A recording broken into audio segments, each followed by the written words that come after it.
un jeu de malade, un jeu de dingue, un jeu de débile. Quand ça nous prend, on devient fou. Alors je dis que l'amour est fou. Si vous en êtes d'accord, sachez-le. L'amour, c'est un jeu de fou. Il nous tombe dessus comme un véritable poids lourd. Nous fait voir la nuit en plein jour. Alors moi, je me méfie de ces coups. Pour ne pas tomber dans son l'amour, c'est un jeu de malade, un jeu de débile, un jeu de débile. Il nous tombe dessus comme un poids lourd. Nous fait voir la nuit en plein jour. Alors moi, je me méfie de ces coups pour ne pas tomber dans son trou. Dans son trou.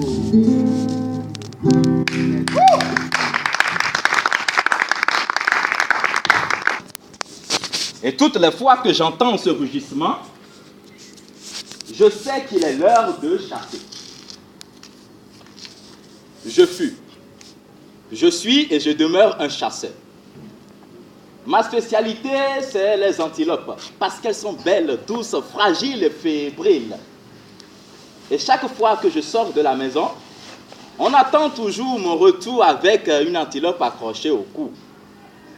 Et ce jour-là, je suis sorti chercher mon antilope. Et au milieu de la brousse, je vois des milliers d'antilopes autour d'une marigot en train de prendre certainement leur bain de soleil. Belle occasion, n'est-ce pas? Mais parmi elles toutes, aucune ne me plaisait. Oui, parce que j'en avais déjà tué beaucoup du même genre. Vous devez comprendre que même dans la chasse, il faut des innovations.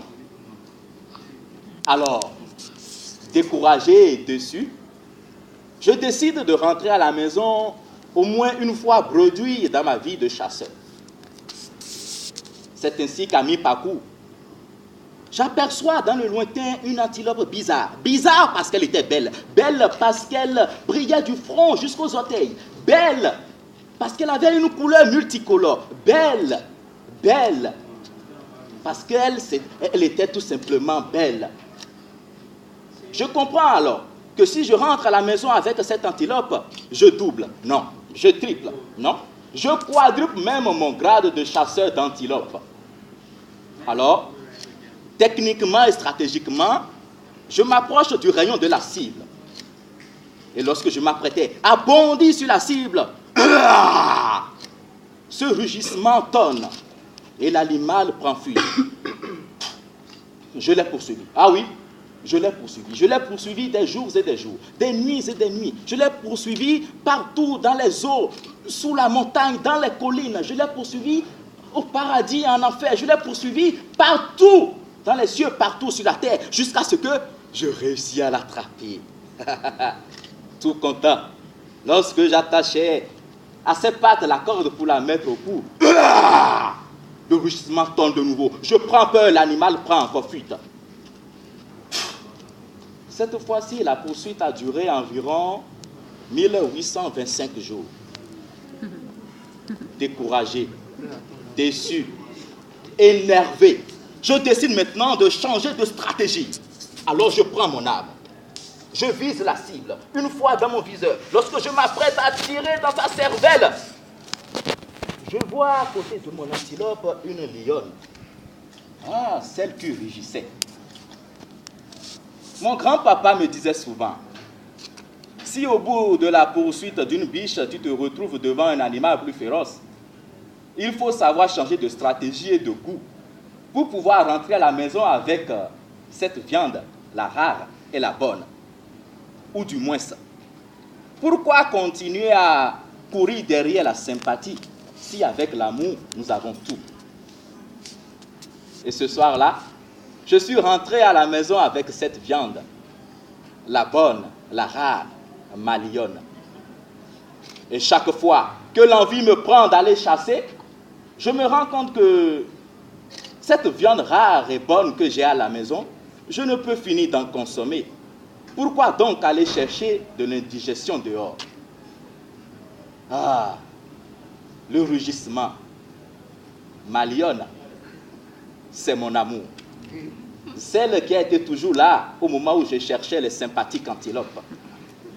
Celle qui a réussi à pénétrer et réside dans mon cœur. celle avec qui je finirai ma vie. Les sympathiques antilopes, ce sont celles qui nous attirent, celles qui rôdent toujours autour de notre cœur sans jamais y pénétrer.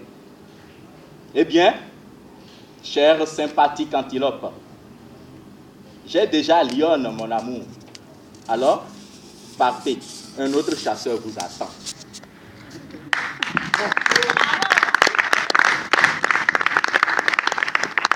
Qui sera surveillé de près. Et notre attention.